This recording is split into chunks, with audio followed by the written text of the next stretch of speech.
Hello and welcome to Catholic in America. I'm Father Michael Nixon, and we're very blessed and excited to be joined by a special guest today, Mary Eberstadt, and Father Doug Martin's with me as well. And so, Mary, thanks so much for joining us today on the show. Thanks for having me, Father Michael. Good to be here.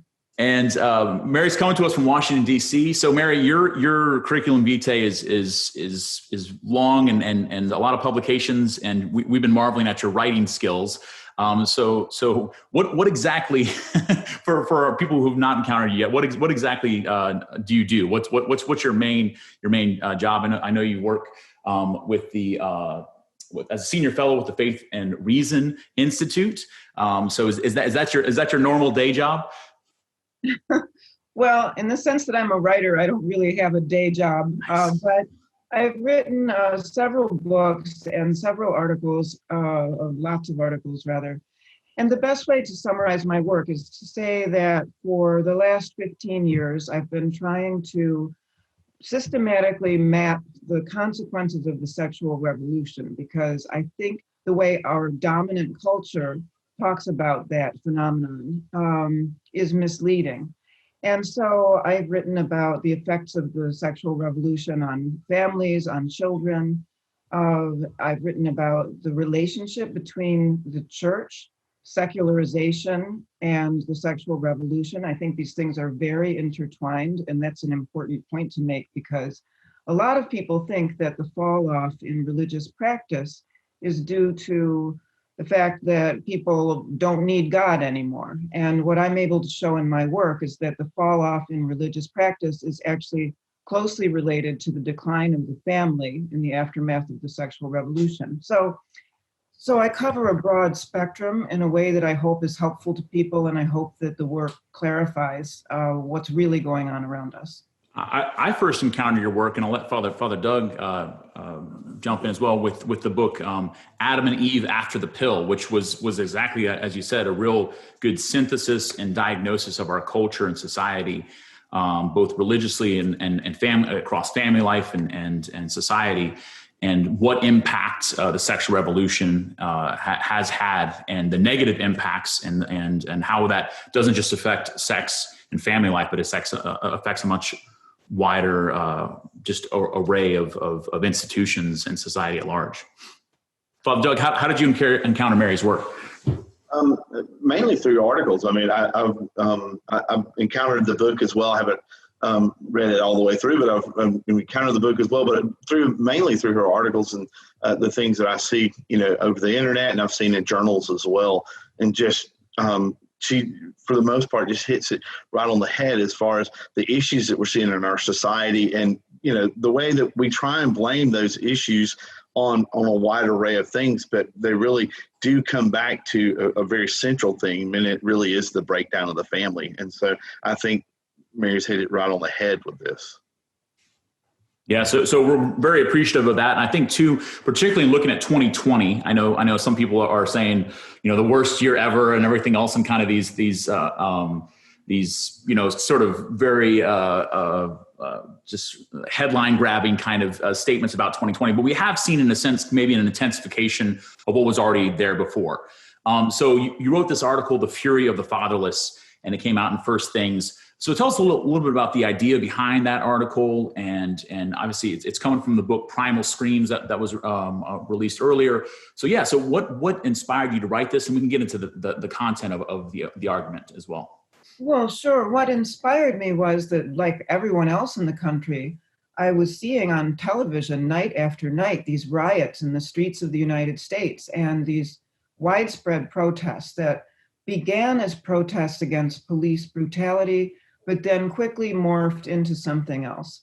And just to give listeners a sense of the scale of all of this, there were some 10,000 protests or outbreaks of unrest, I think is the polite way of putting it, across the country throughout the summer and into the fall. And of those, over 500 turned violent.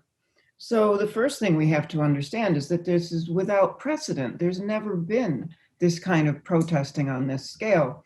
So what I write about in the article is the idea that these protests represent something new, I think a long simmering set of pathologies has now percolated into the streets of the United States.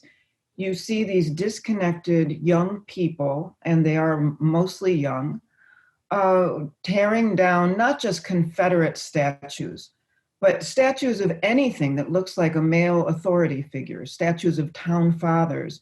In Washington, where I am right now, a statue of Mahatma Gandhi was defaced. So there is something going on under the surface here that is not just about protest as usual. And in the article, The Fury of the Fatherless, what I argue is that what's going on is that young people today are increasingly dispossessed of very important elemental things. Literal fatherlessness, which we all know has been on the rise. Something like 40% of kids grow up without a dad at home.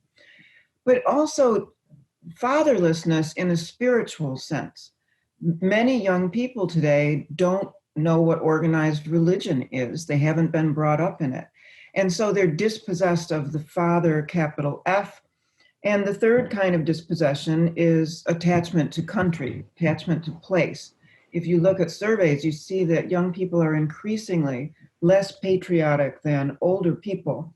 So again, what I'm arguing is that being untethered from these very important primal attachments has resulted in an increasingly dysfunctional generation of people who are desperate to attach to something. And that, I think, is where we see identity politics come in.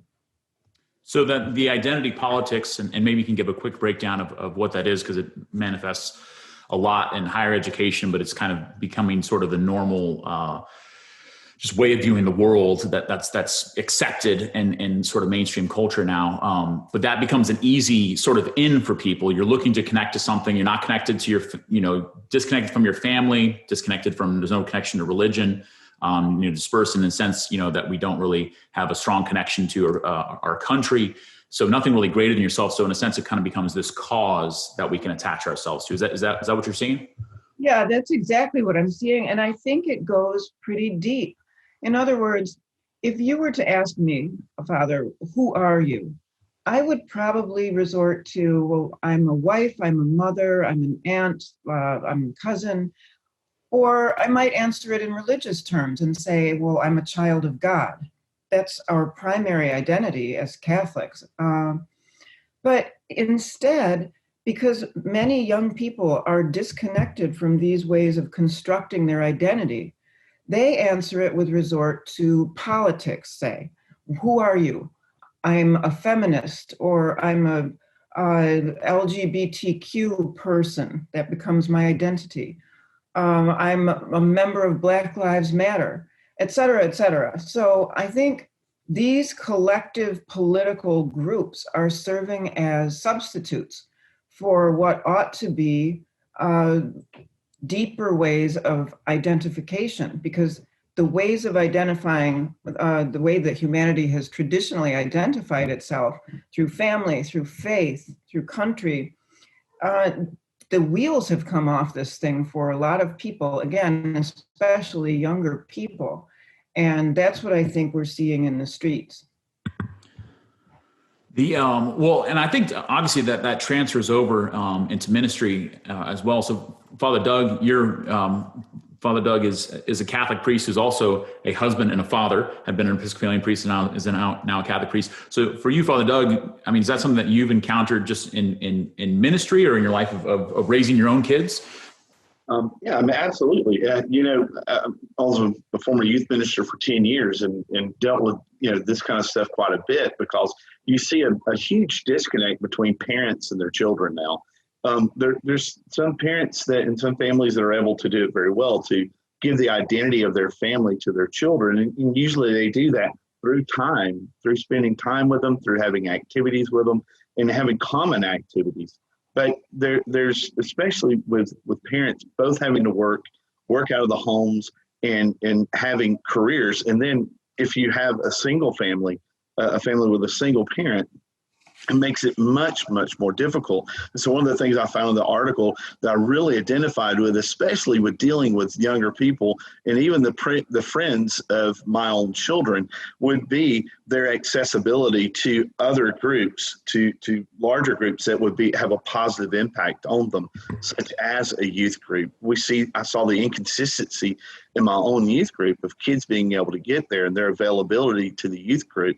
And lots of times that ran along the lines of, was it a single parent in the home? How connected was both parents, not only to the Catholic faith, but just to their faith in general? We had families that would have, a mother who wasn't Catholic and a dad who was, where the family still had, participation in our church, had participation in our group, and had the opportunity to see those broader relationships. But I see it.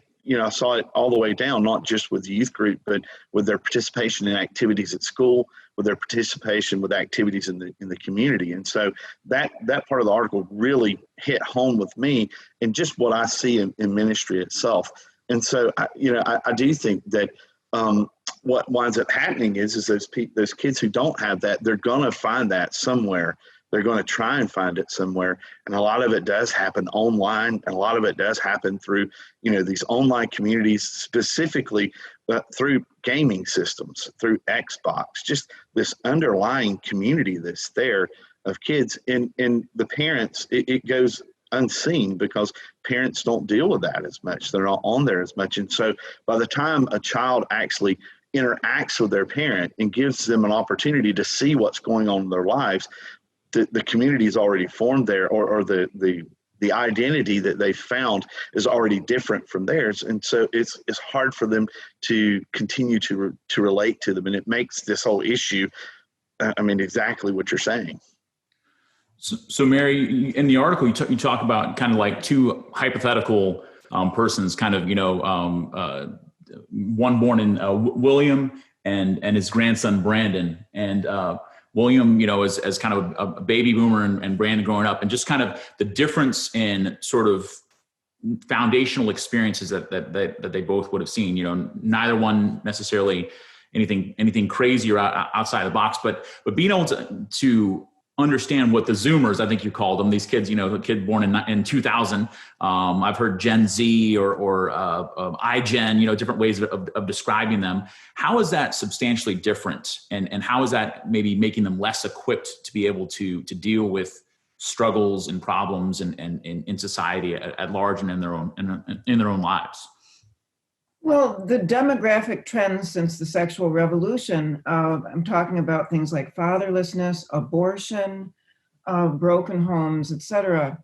These trends have had the effect of subtracting people from people's lives. And what I mean by that is simple arithmetic.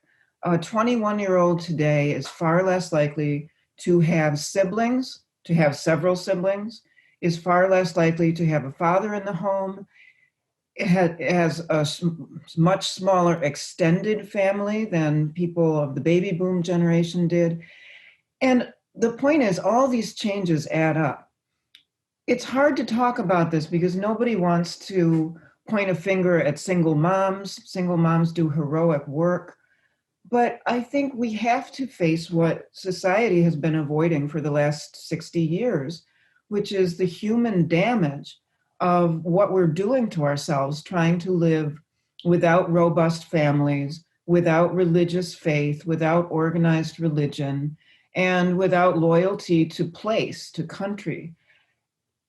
There's a lot of suffering out there, and what keeps me going in this work is the idea that if we shine a bright enough light on it, we can make people feel better. If we call things by their rightful names, we can show that young people today, I think, are victims, many of them.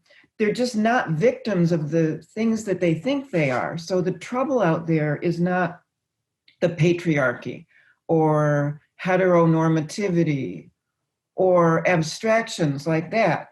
The trouble is right on the ground, and it has to do with disconnection from primordial important things like family, like faith, and like love of country, love of place. So I think there's a fantastic opportunity for the church here. You know, the church gets such a bad rap about so many things, sometimes rightfully, often not. But the Catholic Church called this right from the beginning. The Catholic Church was not on board with the sexual revolution. And Humane Vitae, among other documents, predicted that bad things would come to pass if procreation and recreation were separated. The Catholic Church got this 100% right and doesn't get credit for it. But again, I'm trying to connect the dots so that the suffering that we see out there, especially among the young, gets connected to the deep truths that the church has been teaching about these things. So I really appreciate the work that you do, you know, stepping into this void that's been created by the destruction of family and the destruction of religious faith. Because again, I think there is a great opportunity here for the church, because in this identity crisis among the young, they are looking for answers to these fundamental questions. And we just need to steer them in the direction that'll give them the deep truths they're looking for. You make a lot of points that I think speak to not just like this isn't just like a right or left problem. That it's a human problem. It's a problem with it's affecting and impacting all of society. But the tendency that we have to explain all the struggles either in economic or racial terms, like you make the point that both of those obviously are part of the story here, whether economic injustice or racial injustice, but that this deeper aspect of the fatherhood, and family life, the breakdown of that, the breakdown of God, and then relationship with country, that those three things are more substantial to this problem. Now, is that an important distinction for us to make? Yeah, I think these things are deeply related. And I'll give you another example. This summer 2020, not only saw the protests and the riots, there was a sharp increase in attacks on Catholic churches, Catholic statues. The US Bishops' Conference put out a press release about this. And the point is, if police brutality were the problem, why were people attacking the churches? I think they were attacking the churches, again, because there's this feeling of fury about being dispossessed and knowing that you're missing something and not knowing what that thing is. And I think this was the animus that we saw this summer in these protests. And it proves that that connection to fathers, connection to the Heavenly Father, these things are deeply related. And the proof is in the attacks on Catholic churches this summer. So with that too, the kind of the third aspect, as far as a loss of patria, of country, of where we get the word patriotism, love and respect, affection for our country, for our homeland.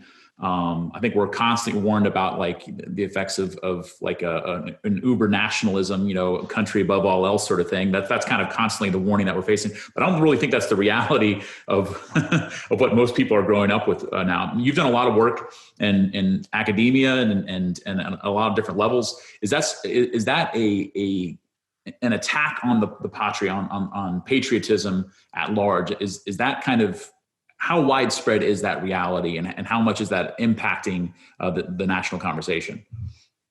Yeah, well, I think especially on the left, there's a tendency to worry a great deal about the idea of patriotism. But my analysis is the opposite of theirs. I think the problem isn't that there are people who are fervently patriotic, who love their country, who wave the flag. I think the problem is that among a lot of young people, they haven't learned to attach to anything. And that's why, again, we see this frantic move to go online and find which aggrieved minority looks the most like me or thinks the most like me. It's where these collective identitarian groups are coming from. And those groups would be there without those groups, I'm sorry, would probably be there even if the sexual revolution had never happened. But we need to focus on why people are seeking them out so frantically and in so many numbers. And those are the dots I'm trying to connect. And I think, I mean, and you brought up Colin Kaepernick in your article, and I think that was a very interesting connect, because it is true. They are looking for an identity and almost trying to, if you will, kind of change what the identity of the American is or what it's supposed to be, and moving it away from, as you're saying, more of a patriotism, and moving it away from the things that we should be proud of and the things that we've been exceptional at, and the way that we've been able to help, other countries in this world, lead them to freedom and to democracy and those sorts of things. And now really more apologizing for those sorts of things, apologizing for, and even the critical race theory, the reimagining of what it would be like to basically tear away the Constitution and to reimagine it and to redo it and to refocus it. I mean, do you think that this is something that I mean, I know that's probably on a higher level than necessarily what we're talking about, but that is what's coming down the pike. That is the kind of things that we're seeing and that these groups are kind of identifying with.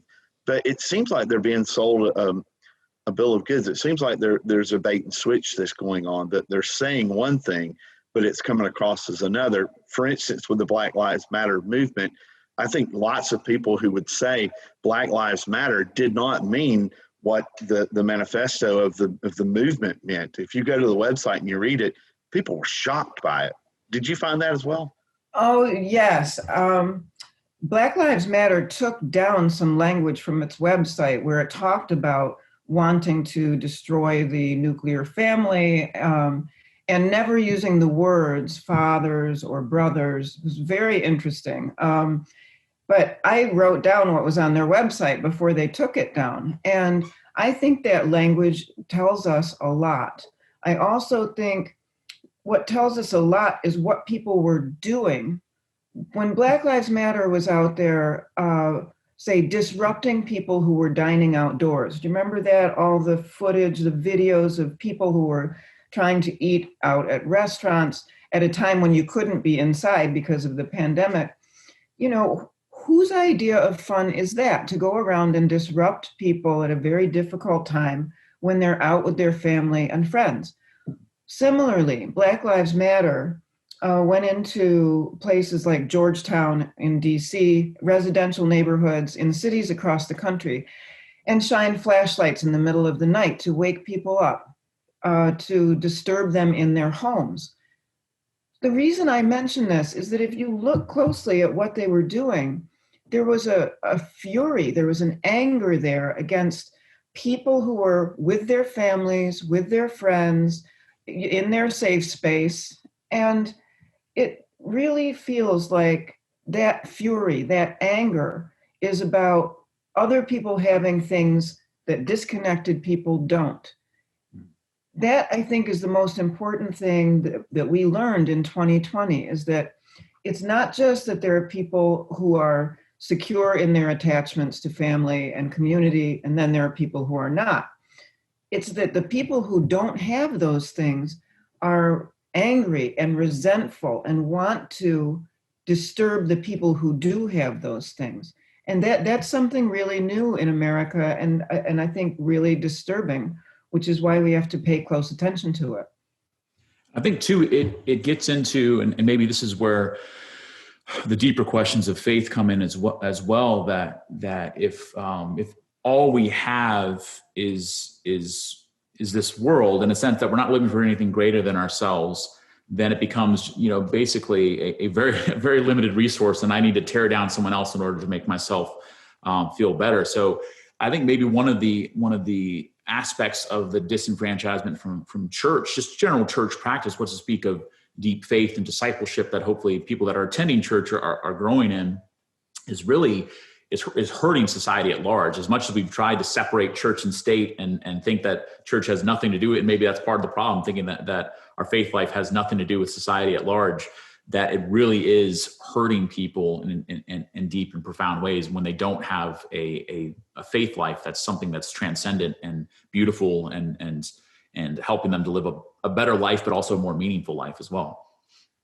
I think you really hit it, Father. It's necessary to have some idea of something beyond ourselves, or we're reduced to crabbed versions of ourselves. We're diminished so much by not having that kind of horizon. And also, I think we're seeing that secularization is bad for society. So, for example, any practicing Christian has an idea about deadly sins, right? For example, anger and envy. These are not emotions that we're encouraged to have. They're toxic to the soul. So in a country where fewer people are going to church, I think we're seeing that the stigma against these things is ebbing away. And the anger that we saw in the streets and the envy that we see in these disruptions of family life outdoors or in the house, whatever it might be, I think that these are examples of what society is suffering as a result of the diminishing of religious practice. Yeah, because I mean that's always kind of been the dream, is to get all the good aspects, the virtuous aspects of a Christian life without any of like the pesky, faith and its demands on us and this God. So it's like, kind of the proverbial one, cake and eating it too, that the world wants a totally secular society where people still, can respect each other and respect one another's differences and lift up the little guy and everything. And we're seeing that you can't have both. It's when you get rid of God, there's that great line that when you get rid of the creator, the creature disappears, that our own humanity kind of gets dispersed. So I think about this too, and you mentioned thinker Deborah Savage, who speaks about this being kind of lost in the cosmos, that we don't even understand ourselves. Maybe talk a little bit more about that, since we're disconnected from family, we're disconnected from religion and really kind of any sort of meaningful community things. Kids aren't, part of scouting, or they're not part of Little League, or they're, because of family ties, but then also the country as well, that I don't see myself proudly as an American. Sure, we've had, difficult moments in the past and we're working towards greater justice, but I'm proud of my country. So without that we become lost to ourselves, that even our own self identity and understanding has been diminished. Yeah, so we are losing track of the deep truth that we are social creatures and we need each other. The Catholic Church understands this, but I think fewer and fewer Americans, especially young Americans, understand it. So one of the things I try to do in my work is to look at evidence from the animal world, because there's so much concern for animal welfare, and there's been so much study of animals. And what's really ironic is that if we think about animals like elephants, a lot of people care passionately about this, and I care too. We see that we have learned that they're intensely social creatures. They suffer if they are separated from their families. And in fact, we know this now. This is one reason why elephants are no longer allowed in circuses, because there's this new understanding of what they require to thrive. They require each other. And I find it so interesting and sad that we don't apply all of our knowledge about the animal world to ourselves. Somehow we just don't understand that we human beings are the same way. We learn from each other. We need each other. If we ran experiments on other species that we are running on ourselves after the sexual revolution, there would be an outcry. Nobody could bear it. But we do this to ourselves, and somehow the damage isn't seen in the same way, which is why I bring this kind of research into these discussions, because I think if we talk about elephants or wolves or monkeys, we can see very clearly that when we mess with these deep attachments that they have, we are messing with them in a way that is wrong. We just need to make the analogy to ourselves. That maybe kind of allowing us to recognize that a lot of what we're seeing in society is whether it's kind of woke identity politics is anti-scientific, in a certain sense, that it's trying to break down what we would say comes, from our good and loving God and creator on a scientific sense, millions of years of evolution, that have led us to this point where we need each other. We need a foundation and that we form ourselves from. When we strip that away and try to artificially place something on top of it, it's not going to end with the results that we want it to. And what I hear you saying too is that, this isn't just necessarily a theological thing. It is. I mean, we know that as Catholics for a fact that it's a theological thing, but it's a natural law thing as well. It's something that can be picked up easily without having, at least the damages can be picked up easily without even having a theological understanding for what's really going on. Now, of course, to reverse this effect and to have it where we're thriving as human beings, we know that theological aspect has to come into it. And so to me, that's part of the answer to the question of what the problem is. And so trying to figure out how, what are the things that we can do to better improve the situation we're in? How can we move forward from here? What are the things that we can do as not just as Catholics, but as Americans to kind of change the trajectory that we're going in? So I think one of the things that's most important is understanding the hunger out there for what we have. I always think of a story. Once after a speech, a young woman came up to me, a college student, and she said, I'm a recent convert. And I said to her, well, what converted you? Was it the history of the church? Was it, philosophy, theology? Was it the artistic treasures of Catholicism? And she said, no, it was none of those things. I grew up, I was an only child, and I made a friend who was from a big Catholic family.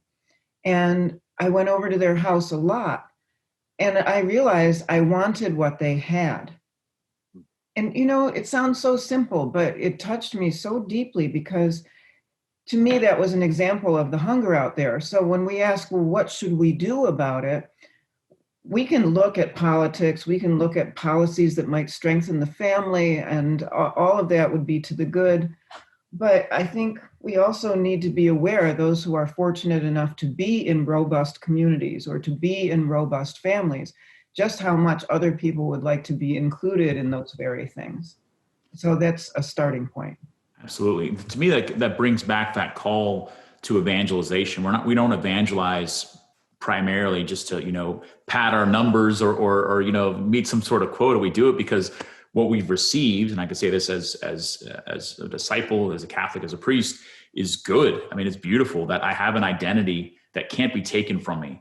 Government can't take my identity from me, that no matter what oppression I might face or difficulties in life or sufferings or anything else, that I'm going to remain God's beloved son, and I'm going to remain, united to him through Jesus. So that to me is such a gift. So why not want to invite other people to consider that and to receive it as well, which I think is a real, just a good challenge for us, as if you are part of a community, whether it's a faith community or a family, finding creative ways of bringing people into that, to help them to see that there's more to life than just what we've cobbled together in our identity politics or in a post-Christian society of trying to find out who can be the most outraged, that there's more. And it's a beautiful thing. And it doesn't negate injustice and doesn't negate problems in society, but it actually gives a creative way of engaging with those that helps us build rather than just tear down.